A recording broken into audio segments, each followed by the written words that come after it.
yo preguntarte es, sobre todo centrarme, porque llevamos toda la mañana haciéndote una serie de preguntas, pero centrarme en los dos personajes que Ana ha escrito, y es, ¿qué sientes tú verdaderamente? Bevilacqua y Chamorro, Bevilacqua es tu alter ego, es tu otro, eres una parte de ti, eres tú.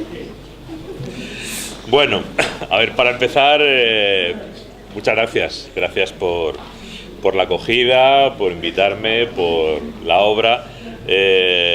Tengo que decir respecto de la obra que me ha parecido muy bien el retrato de los personajes. Si tengo que poner un reparo, Arnau estaba muy subido, ¿eh? Sí. Arnau es solo guardia, trata ya con una chulería a su sargento que no sé yo si la de verdad le dejaría, pero bueno, pero está bien, tiene gracia, tiene mucha gracia, la verdad. Y bueno, la verdad es que ya llevan tiempo juntos y cada vez sí es verdad que el chaval se atreve más, ¿no? Luego, no me tenéis que agradecer nada. Si yo pudiera hacer esto todos los días, lo haría todos los días. No puedo hacerlo todos los días porque tengo otras tareas y otras obligaciones que tengo que cumplir, ¿no?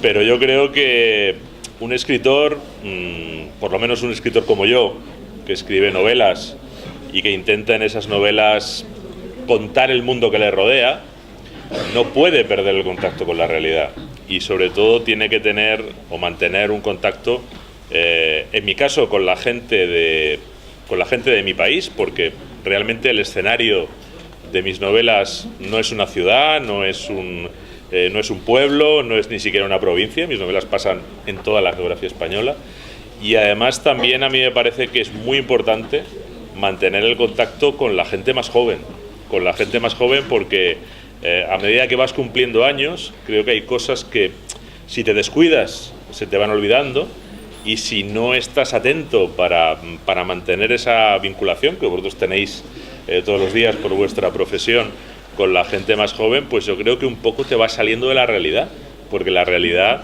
también la va construyendo la gente más joven, ¿no? Sobre todo, yo creo que lo que te llama la atención a partir de que tienes cierta edad es cuando empiezas a ver gente más joven que tú haciendo cosas. No sé, la primera vez que yo vi, por ejemplo, pues una juez mucho más joven que yo, o voy al médico y de repente el médico es mucho más joven que yo. Entonces te das cuenta que esa gente está haciendo también el mundo en el que tú vives, ¿no? Y si tú pierdes esa conexión, te estás saliendo de la realidad. Eso creo que es malo para cualquier persona, pero un novelista no se puede permitir ese lujo.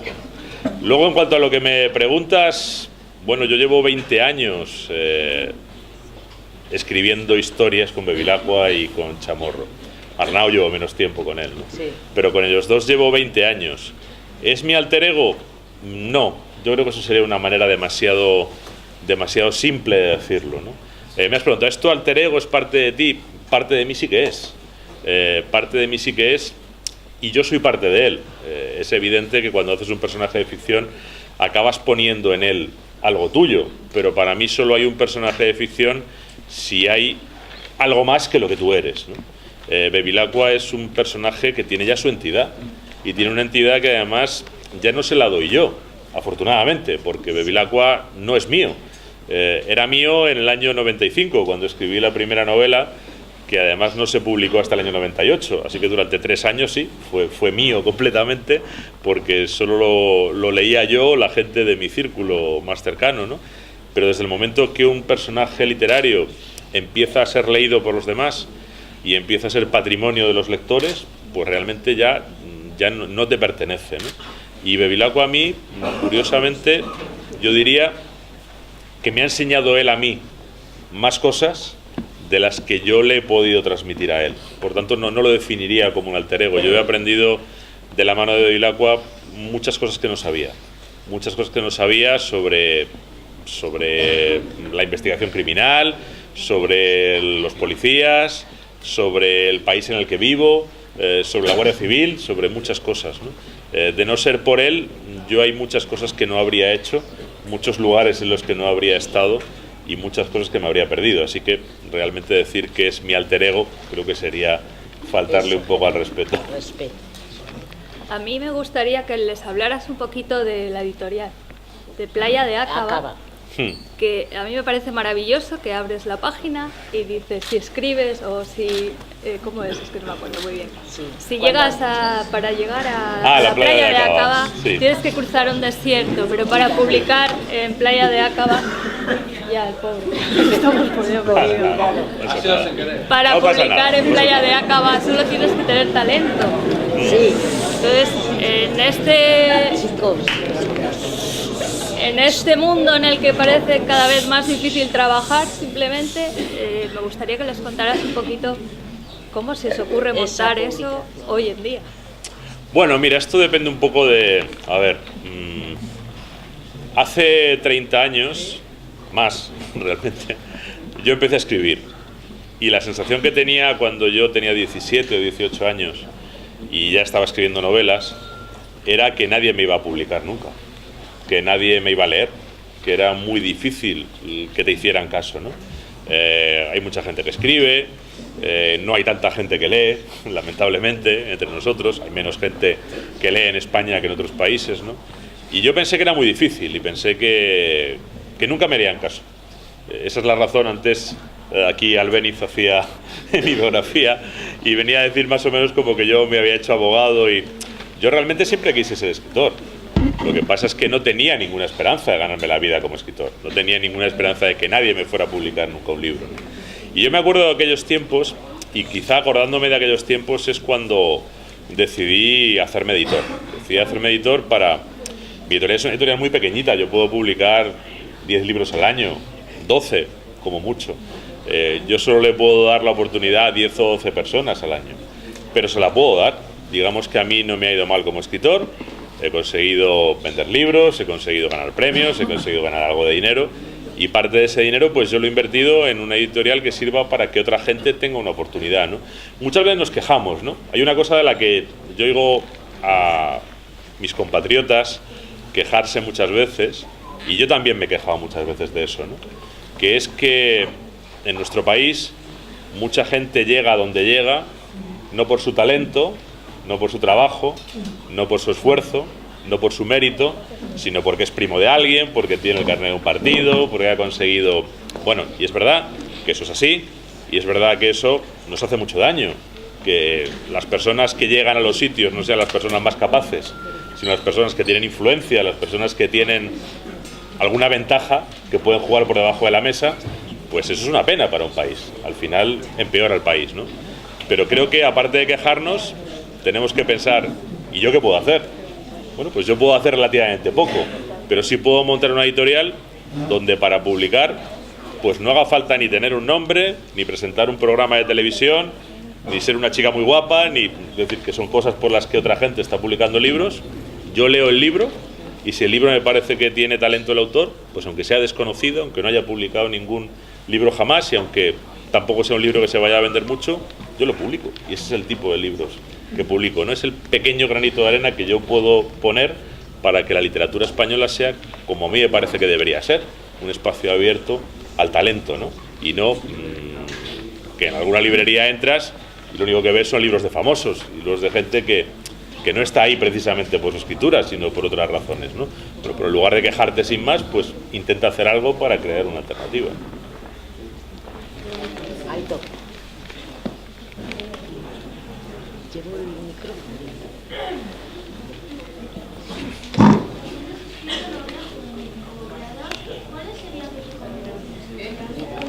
Que alto. Dilo más Si queréis la alto. repito yo, pero Sí, a ver. sí, pues más alto. Sí, a ver. También has escrito novela juvenil. Como creador, ¿cuáles serían tus recomendaciones en este ámbito? Bueno, yo como autor de novela juvenil, lo que os recomendaría a cualquier lector, lo que les recomiendo a mis hijos, por ejemplo, yo tengo hijos adolescentes, ¿no? Que lean, por ejemplo, libros clásicos, que no tengan miedo a leer libros clásicos. Yo hice hace unos años una adaptación de La Isla del Tesoro de Stevenson.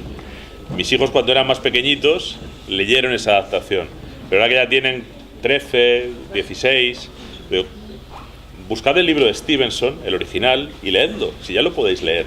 No todo a lo mejor está escrito como ahora se escribiría, a lo mejor alguna parte se hace un poco más pesada, pero leedlo, porque vais a aprender a leer otro tipo de literatura y lo que cuenta ese libro es interesante, ¿no? Lo que cuenta Salgari también es interesante, lo que cuenta Julio Verne a mí es un autor que no me gustan los originales, es decir, Julio Verne es un autor que a veces es muy aburrido porque mete muchas cosas que no tienen que ver con la historia, y a lo mejor pues quizá Julio Verne lo disfrutas más si lo lees adaptado que si lees el original, pero también son buenos libros. Y entre autores actuales, pues mira, no sé, hay mucha gente que lo hace muy bien, ¿no? Pero por ejemplo, pues si te gusta mucho la fantasía, pues una chica que lo hace muy bien es Laura Gallego, ¿no? Pero en otro ámbito completamente distinto hay un autor de mi edad, además, de mi generación, justo nació el mismo año que yo, que se llama Juan Bonilla, que tiene una sola novela juvenil, que se llama Yo soy, yo eres, yo es una novela muy cortita, pues es una novela muy buena, es una novela que le recomiendo a cualquier lector. Julio. Alto, alto. ¿Hubo algo que te inspirara a crear los personajes de Vila y Chamorro? No me inspiré en personas reales, no conozco un guardia civil que se parezca a Vila, ni una guardia que se parezca a Chamorro. Curiosamente he conocido después a guardias civiles que me recuerdan a Bevilacqua y a guardias mujeres que me recuerdan a Chamorro, pero cuando yo escribí la primera novela los personajes realmente me los inventé, lo que pasa es que no me los inventé de la nada, sí que sabía un poco cómo era el trabajo de la Guardia Civil. Yo he sido abogado y alguna vez profesionalmente he tratado con ellos, y digamos que algunos rasgos de cómo trabajaban, de cómo eran y de cómo se movían los tuve en cuenta, ¿no? O de dónde venían, por ejemplo, ¿no? ¿Qué tipo de gente estaba en la Guardia Civil? Al principio causaba mucha sorpresa que en la Guardia Civil hubiera un universitario como Bevilacqua, ¿no? Yo creo que ahora causa menos sorpresa, ahora ya sabe la gente que no es el único universitario que hay en la Guardia Civil, ¿no? O, por ejemplo, al principio llamaba mucho la atención Chamorro, porque las mujeres entraron en la Guardia Civil hace 25 años, hace 20 años prácticamente eran unas recién llegadas, ¿no? Hoy no llama tanto la atención. Pero los personajes yo me los inventé con libertad, partiendo un poco de lo que es la realidad, pero no me fijé en nadie en particular. Ahora, la siguiente. ¿Cuál era tu asignatura favorita en el colegio? Uf. Así. La verdad es que yo para eso lo tuve siempre muy complicado, porque además no sé si decir que soy una persona rara, seguramente sí, ¿no? Pero a mí se me daban bien las letras y se me daban bien las ciencias. Y me gustaban las letras y me gustaban las ciencias. Me gustaba mucho literatura, pero me gustaba mucho matemáticas, por ejemplo.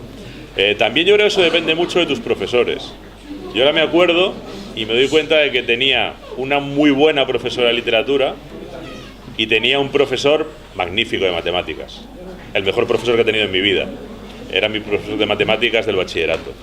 Y claro, lo que para mucha gente era un infierno, o para mucha gente es un infierno, mi hija ahora está en cuarto de la ESO y las matemáticas las lleva, es lo peor para ella, pues yo tenía un profesor tan bueno que yo disfrutaba haciendo ecuaciones. Depende mucho también de quién te las enseñe, ¿no? Eso al final acaba pesando mucho. Me gustaba mucho la filosofía y me gustaba mucho la biología, por ejemplo. También tuve un profesor muy bueno de biología.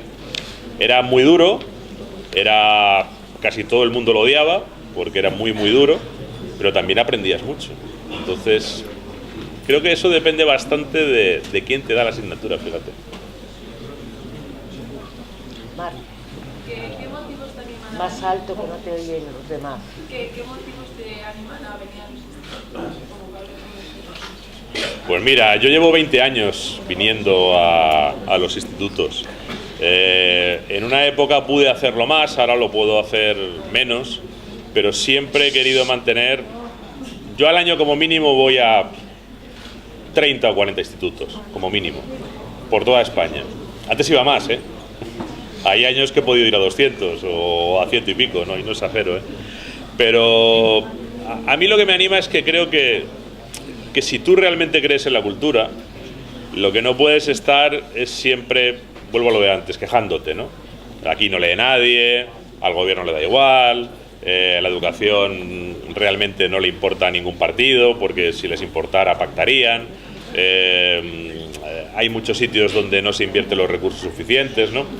Eso es muy fácil, eso te pones en el ordenador, te pones a escribir cosas de esas todos los días y te quedas tan a gusto, ¿no?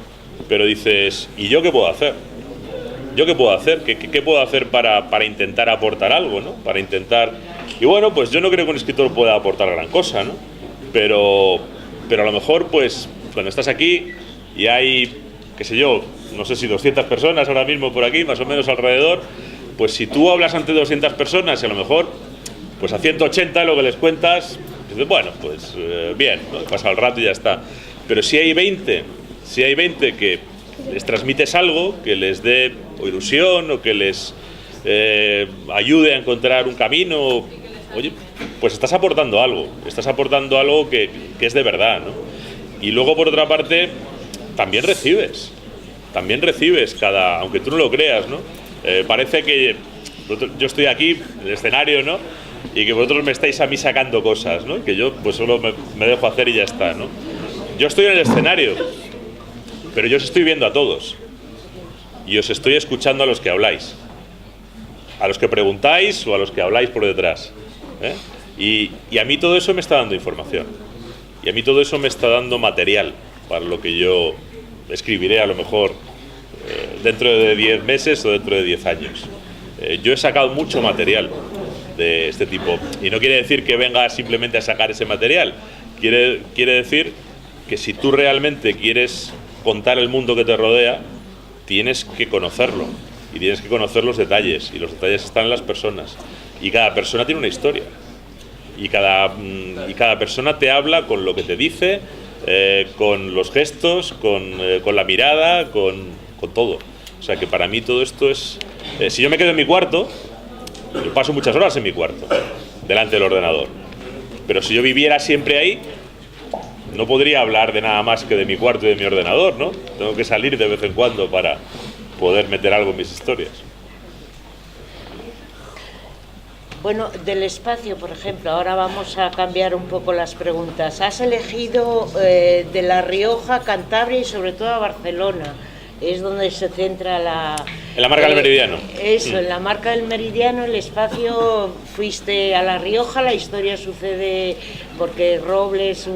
Cogiste Rioja, Cantabria también, que parece que hay conexión, y luego Barcelona, que es la ciudad. Veo que recorres un poco toda la geografía, te gusta pasearte por...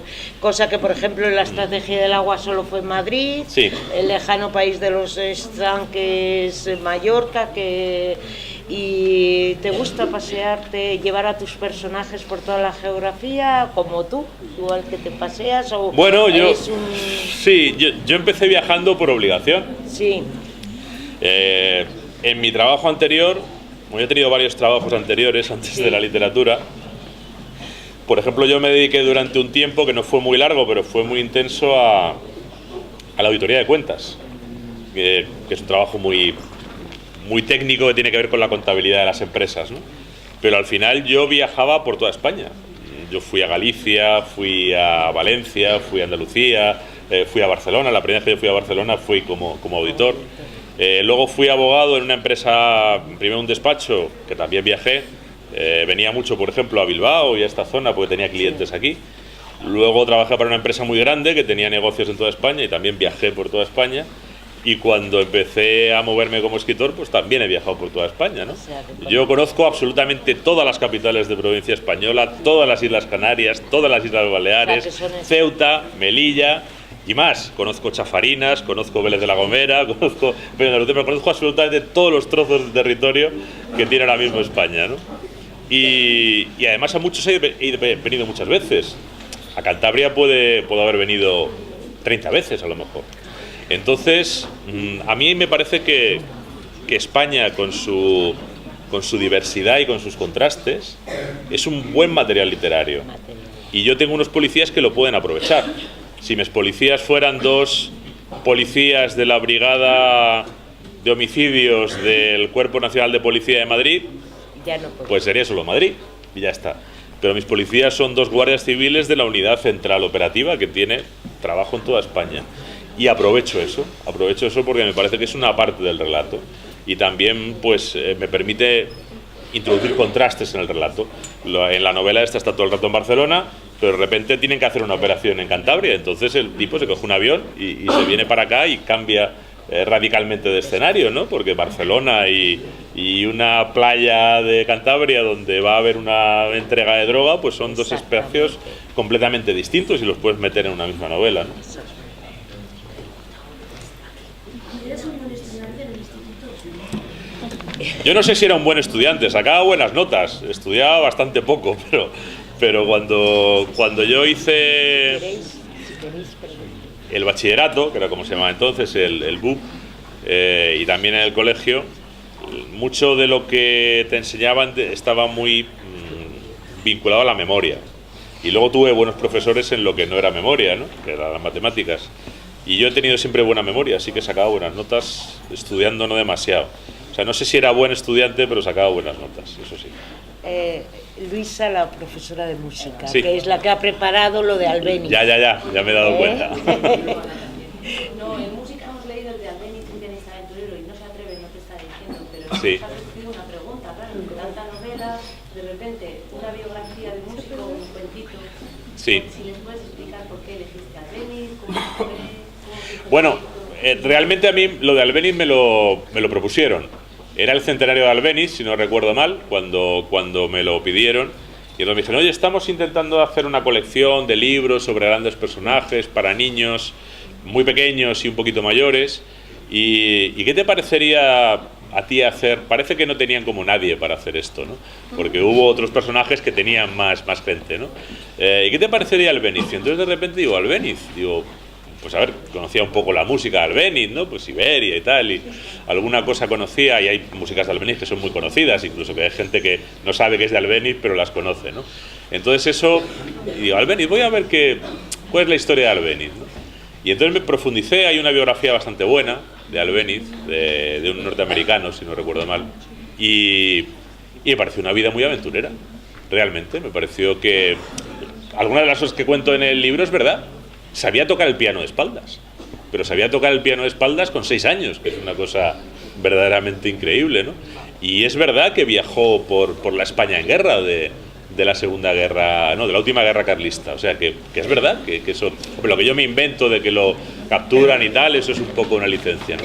Y luego la historia que cuento de él con Falla es verdad, también es verdad que se encontraron en París, que estaba muy desanimado porque no le salía lo que pensaba, que lo que estaba tratando de tocar de componer era imposible de tocar, y Falla lo animó y él se dio cuenta de eso, que no es que no se pudiera tocar, sino que él, con lo mayor que era, ya no era tan buen pianista, ¿no? Y eso me pareció tan interesante, que dije, sí, venga, adelante. O sea, fue un encargo, pero yo no acepto un encargo si no considero que al final puedo contar una historia que a mí me llegue. Si a mí no me llega la historia o no me llega el personaje, no acepto el encargo. Me han encargado cosas que he dicho que no, porque el personaje o la historia no me...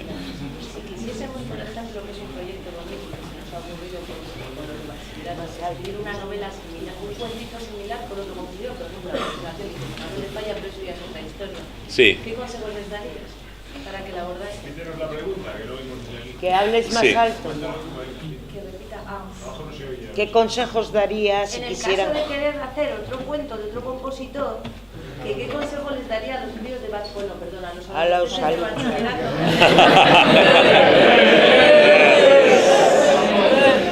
Ya está. Antes de abordarlo, claro, antes de abordarlo, que es el trabajo de escribir. Bueno, yo creo que A ver, lo primero en el caso de un músico es escuchar su música.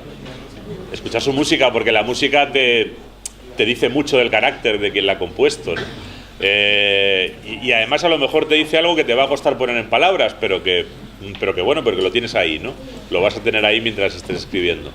Luego buscar la documentación que haya. Hay músicos, si es un músico como Falla, por ejemplo, de Falla te metes en internet y hay de todo, un montón de fotografías, un montón de... Puedes tener muchísima información sobre él, si hay alguna biografía, leerla, etcétera. Y luego tratar de, con todo eso, buscar de toda esa información que tienes lo que te parece que muestra más a la persona.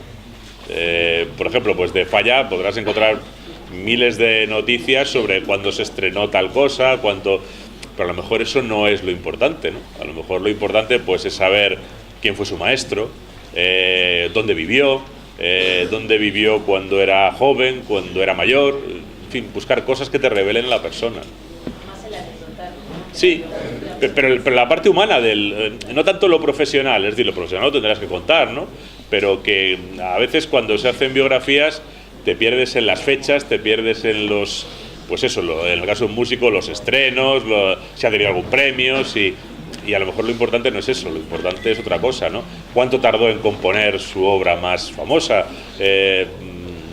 ¿Tuvo algún momento de dificultad personal o familiar? O buscar eso, buscar a la persona, ¿no?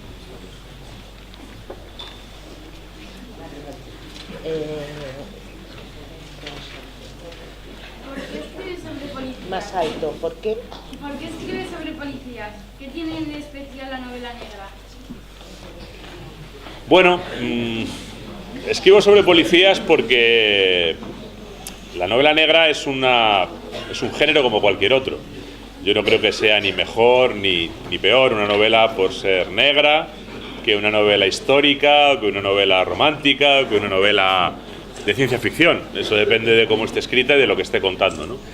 Lo que sí me parece es que la novela negra tiene una tradición, que en este momento además ya es una tradición de casi 2 siglos, con muy buenos autores, con muy buenos personajes, con muy buenos libros. Eso te da un punto de partida.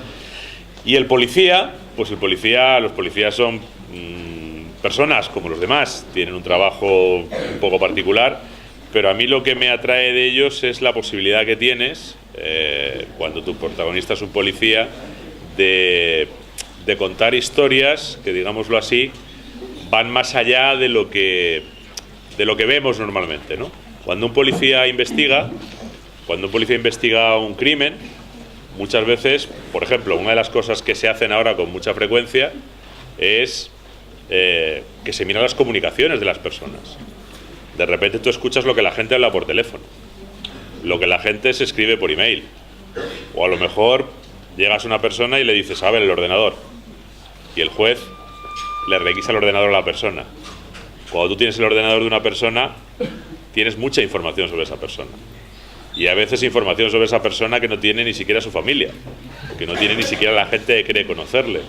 Es decir, que el policía te da una posibilidad de contar historias que muchas veces no tendrías de la mano de otro personaje. Sí. Como autor de las novelas de Bevilacqua y Chamorro, ¿cuál es tu libro favorito? ¿De Bevilacqua y Chamorro? Bueno, siempre el último, porque en el último es en el que digamos que sabes más, ¿no? Y en el que digamos que tienes más recursos, pero no, ni siquiera eso tampoco. Yo no... Cada libro me parece que es el mejor que puedo escribir en cada momento, y además son diferentes. No sé, a mí hay gente, por ejemplo, que me dice que prefiere los primeros libros y al revés, que prefiere los últimos. Y entonces cuando le preguntas, dice, ¿y por qué prefieres los primeros? No, porque eran como más desenfadados, más ligeros. O preguntas al revés, y dices, ¿por qué te gustan más los últimos? Bueno, pues porque son más reflexivos, más... A mí me gustan unos y otros. Cuando yo escribía los primeros, Bevilacqua era más joven. Bueno, pues tenía que ser una persona... Ahora Bevilacqua tiene 50 años. Si Bevilacqua con 50 años se comportara igual que cuando tenía 30, pues no tendría ningún sentido, ¿no? Entonces yo creo que en cada momento vas escribiendo el libro que pide el personaje. Y no creo haberlo hecho mucho mejor en uno que en otros, ¿no? Hay historias que son más trepidantes, hay historias que son más intimistas, pero bueno, a mí me interesa contar los dos tipos de historias.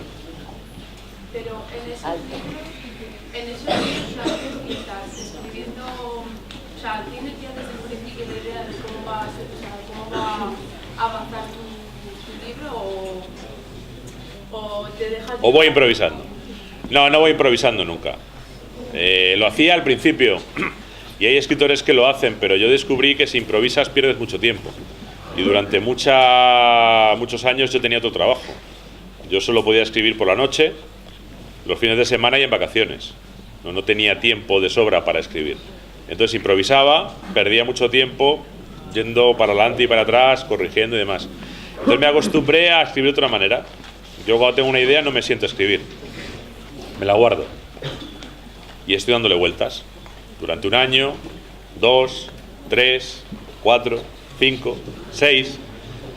La marca del Meridiano le estuve dando vueltas durante 7 años.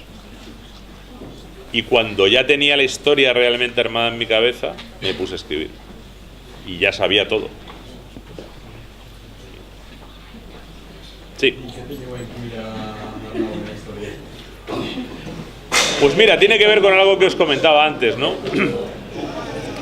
Me di cuenta de que mis dos personajes del principio se iban haciendo mayores. Bevilacqua se acercaba a los 50, Chamorro se acercaba a los 40, y digo, aquí me falta alguien más joven. Aquí me falta alguien que pueda conectar con otra parte de la realidad española. Y eso también sucede en realidad en la Guardia Civil. En los equipos de investigación hay gente veterana y hay gente muy joven.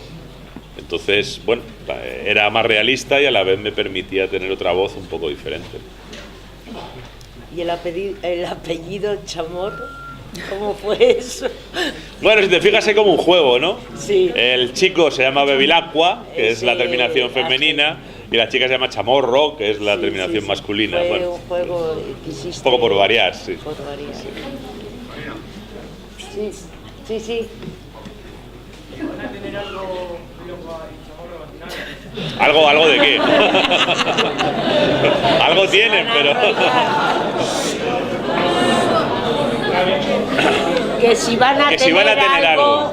Bevilacqua y Chamorro, la parejita. Sí. Algo... No sé, algo de lo que... Algo de lo que adivino que dices, yo creo que no. Pero no lo sé. Tampoco sé. Al principio era más fácil que lo tuvieran. Porque, bueno, pues cuando se conocen, y además habría sido muy normal. Yo no sé por aquí, no sé por dónde estarán, no sé si se habrán ido, pero tenemos un par de guardias civiles. Pues podrán decir que hay muchas guardias civiles que están casadas con guardias civiles, o sea que no tiene nada de raro que gente que trabaja junta con ese uniforme se acabe casando, ¿no? Pero si no pasó en los primeros años, pues cada vez es un poco más difícil, porque la relación que ellos tienen ahora es de otro tipo. Son buenos amigos, son buenos compañeros, se quieren, se tienen afecto, realmente se tienen cariño, ¿no? Pero no de esa manera. Lo que pasa es que no sé, oye, a mí me ha pasado gente que yo conozco que, bueno, pues que de repente te dice, oye, ¿te acuerdas de mi amiga no sé qué? Que hemos sido amigos 20 años, pues que nos hemos casado. Digo, bueno, pues mira, estas cosas pasan de repente, ¿no? Que un amigo se convierte en otra cosa. No lo sé. Sinceramente no lo sé.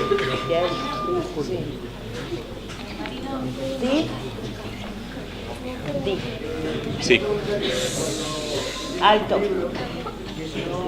No acabas, no dices otro libro hasta que acabas el que has empezado. Normalmente tengo... No se ha oído, ¿eh? Sí, bueno, me pregunta que si cuando escribo libros, si cuando termino, si espero a terminar uno para empezar el siguiente, o si alguna vez estoy escribiendo dos a la vez. Yo normalmente tengo varios en la cabeza a la vez. Hace unos años tenía uno o dos, pero a medida que ya me voy haciendo mayor y voy teniendo ideas, pues se me van acumulando las ideas y no tengo tiempo a escribirlas a la velocidad a la que se me ocurren. Entonces ahora mismo pues yo tengo en la cabeza como 7 u 8 libros. Y entonces voy trabajando lo que puedo sobre cada uno de ellos, ¿no? Pero sin escribir. Lo que es escribir, solo estoy escribiendo uno. Ahora mismo estoy terminando una novela, pero hasta que no termine esa novela no empezaré con la siguiente. La tengo ya en la cabeza la siguiente, pero no la empezaré hasta que no termine esta.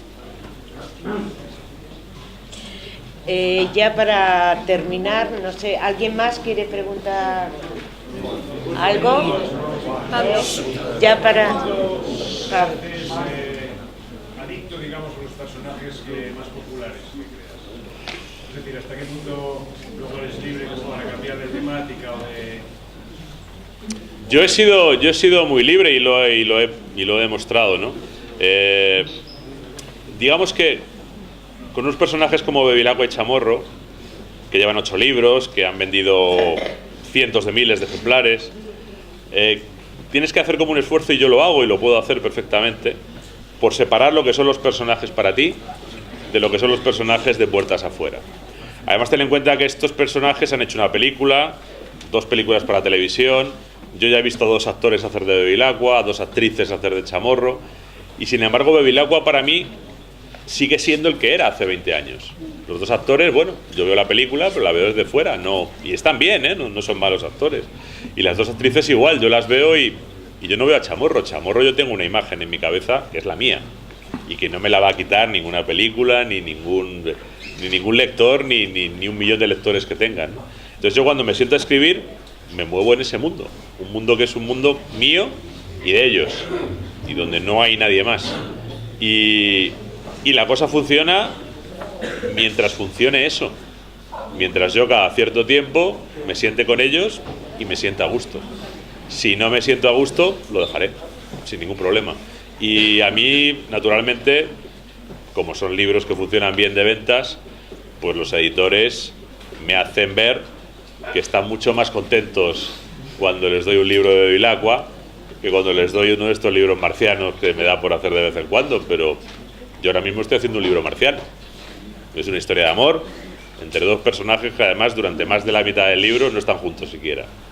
Y es otro libro que no tiene nada que ver con lo que puedo contar en un libro de Bevilacqua, y es lo que estoy haciendo ahora y lo puedo publicar. Afortunadamente me lo publican, es decir, que no tengo esa presión de que o escribo Bevilacqua o no me publican. Afortunadamente he conseguido que me publiquen a Bevilacqua y que me publiquen lo otro también. ¿Qué podrías decirles a los chavales que están aquí, que pueden tener una inclinación por la escritura? ¿Qué aporta la escritura? Muchísimas cosas. Claro, lo que pasa es que no se le puede imponer a quien no le guste, ¿no?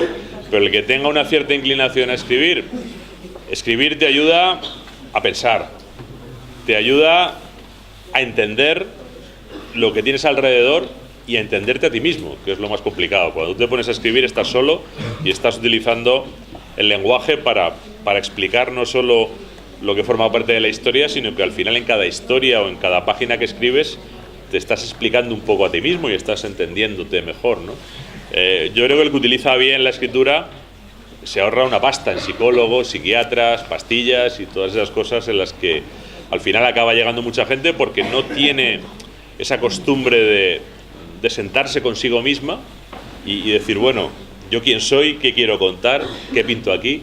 Ese ejercicio, a ver, hay gente que también ese ejercicio lo acaba descentrando, pero yo lo normal es que la literatura es una buena vía de escape de muchas cosas y además te permite, entablar una comunicación con mucha gente con la que normalmente no tendrías comunicación. A mí me ha permitido llegar a gente que ni siquiera habla mi idioma, que vive a miles de kilómetros de donde yo vivo, ¿no?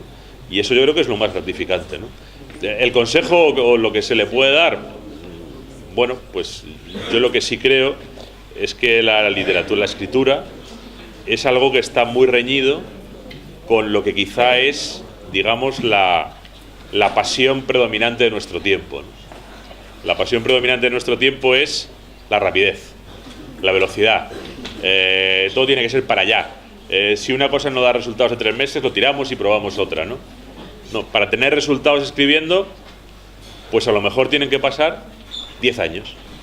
Y tienes que tener la paciencia, la vocación y el gusto de escribir suficiente como para estar 10 años sin conseguir nada. Yo empecé a escribir con 13 años y publiqué mi primera novela con 29. Yo tardé 16 años en conseguir algo en la literatura.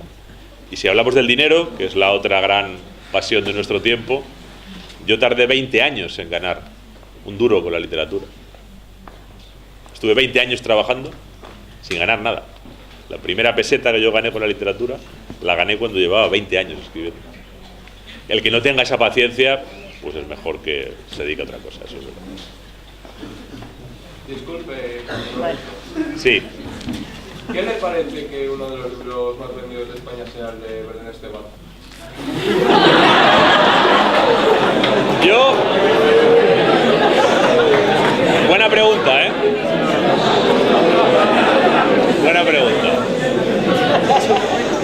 Mi opinión no es muy importante. Mi opinión no es muy importante, es una opinión más y además... La piel del escritor. La mía es un poco parcial porque yo me dedico a escribir libros que no tienen nada que ver con el de Belén Esteban, naturalmente, ¿no? Pero yo lo primero que discutiría, de eso que acabas de decir, que me parece que es una pregunta muy interesante, es que lo que hay en las librerías con la cara de Belén Esteban en la portada sea un libro.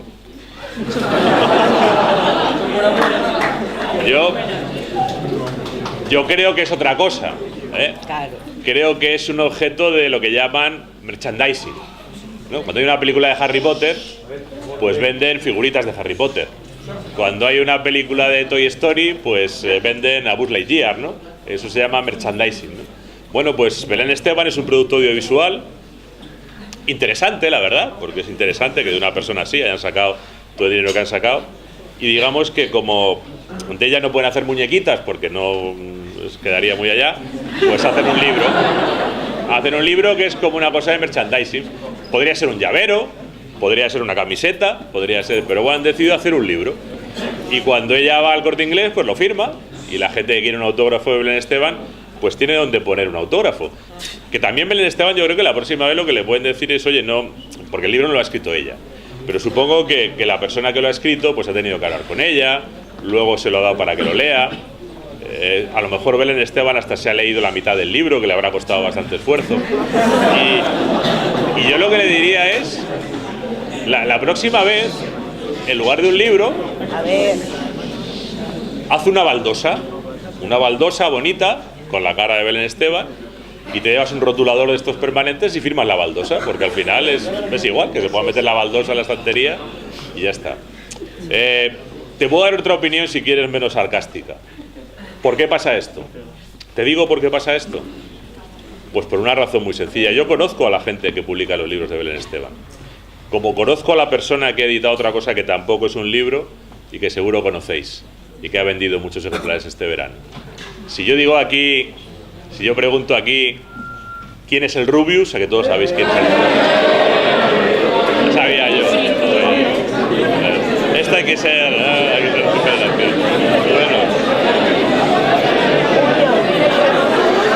Pero era... Bueno. Lo que ha hecho el Rubius, que es una persona, por lo demás, contra la que yo no tengo nada, pero el Rubius, yo no sé si habrá leído alguna vez un libro, por tanto, su capacidad de escribir, de hecho, no es un libro, es un montón de páginas con dibujitos y cositas que se le han ocurrido a él, pero eso no es un libro. Bueno, yo conozco a la persona, voy a ir por el Rubius porque me parece que sirve muy bien para responder a lo que me has preguntado. Yo conozco a la persona que editó el libro del Rubius, y digo libro entre comillas. Es una editora y es una buena editora. A esta mujer estaban a punto de despedirla. ¿Y sabéis por qué? Porque en España en los últimos 4 años se venden un 40% menos de libros. En España hay mucha gente que no lee nunca un libro, y de la gente que lee libros en España, muchísima, yo lo voy a decir así porque así es como lo siento, los roba. Los roba. Ha decidido robarlos. Gente que en algunos casos no tiene dinero, porque la crisis le ha dejado sin trabajo, y yo eso, pues mira, alguien que no tiene dinero, pues que en lugar de comprar algo, si en internet se lo dan robado y lo puede bajar sin precio, pues lo puedo entender. Pero también yo conozco mucha gente que no se ha quedado sin trabajo, que sigue teniendo dinero para comprar libros y que ha decidido robarlos en internet. Y esos son muchísimos. De hecho, la mayoría de los libros electrónicos que se leen en España son libros robados.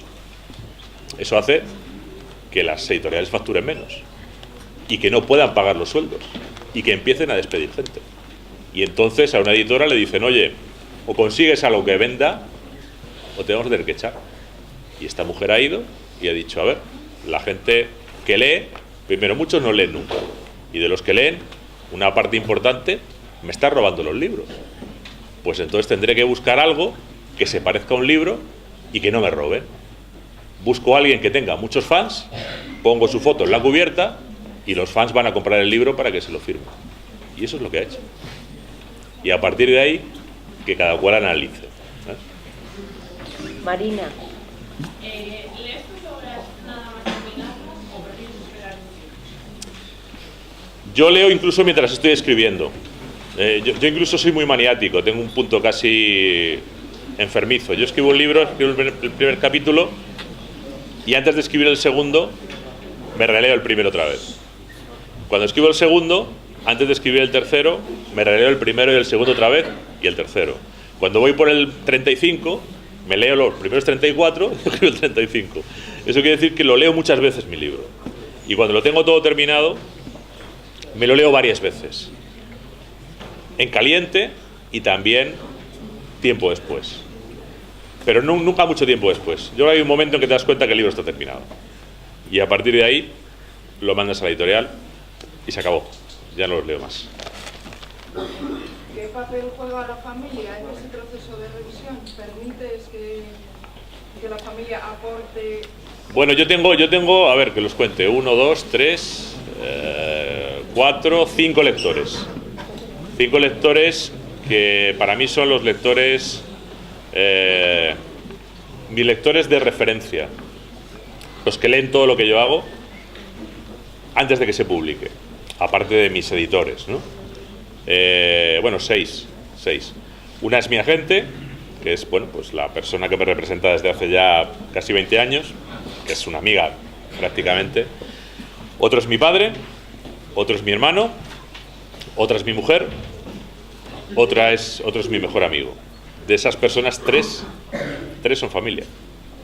Pero no les pido que me lo lean como familia, les pido que me lo lean para destrozarlo. Les digo, bueno, yo sé que me queréis, o sea que no tenéis que demostrar nada, así que si algo os parece mal, decídmelo. Y la verdad es que tengo bastante confianza con ellos. Y casi todo lo que me dicen les hago caso, no todo, porque hay cosas en las que no estamos de acuerdo. Y hay cosas en las que tú tienes que hacer valer tu criterio contra el de tu padre, contra el de tu hermano, contra el de tu mujer, que es peor todavía. Pero... Aram, y ya vamos terminando porque... ¿Ha habido alguna vez que has publicado, no has publicado, que has hecho un libro, le has leído y no te ha gustado y has dicho no lo voy a publicar? No, yo creo que aquí hay que tener aquí hay que ser responsable. Cuando tú mandas un libro para que se publique, ya no tiene vuelta atrás. Bueno, lo puedes retirar del mercado si quieres, ¿no? Yo, si un libro no me ha convencido, no lo he publicado. Yo tengo como 10 libros sin publicar, a lo mejor. Pero si lo he mandado a publicar es porque creo que valía la pena publicarlo. Y realmente no me arrepiento de ninguno de los que he publicado, ¿eh? Alguno me habrá quedado mejor, otro peor, pero realmente no me arrepiento de nada de lo que he publicado. De nada, hasta la fecha. ¿Has escrito poesía? Sí, era tan mala que no la he publicado. O sea, ahí son... Varios de mis libros inéditos son de poesía. No soy buen poeta, entonces... Antes de hacer pasar vergüenza a mi familia es mejor no publicar. También he escrito teatro, pero... Y el teatro lo he representado. Escribí una obra larga con 17 años y la representé. De hecho, yo fui el director de la obra. Y al final acabé interpretando un papel, porque se puso mal un actor y el único que podía era yo, así que lo hice un papel. Y hace poco hice una pieza pequeñita para esto que ha aparecido ahora nuevo, que se llama microteatro, y se ha representado en Madrid y en Río de Janeiro. Pero vamos, hay poquito, de teatro poquito. Bueno, pues yo creo que este encuentro, Lorenzo, va llegando ya a su fin. Creo que te hemos estrujado al máximo. No. Ha sido un placer tenerte aquí y te agradecemos muchísimo esto. Ahora el director va a pasar, Teresa, y te queremos comentar. Pasa, Teresa. Sí. Es la profesora de dibujo, sí, la que ha hecho... ¡Hombre! Vaya por Dios. Quiero vengas. No lo hemos empaquetado, luego te lo empaquetamos. Sí. Dale. Bueno. Es que es... Ay, muchísimas gracias.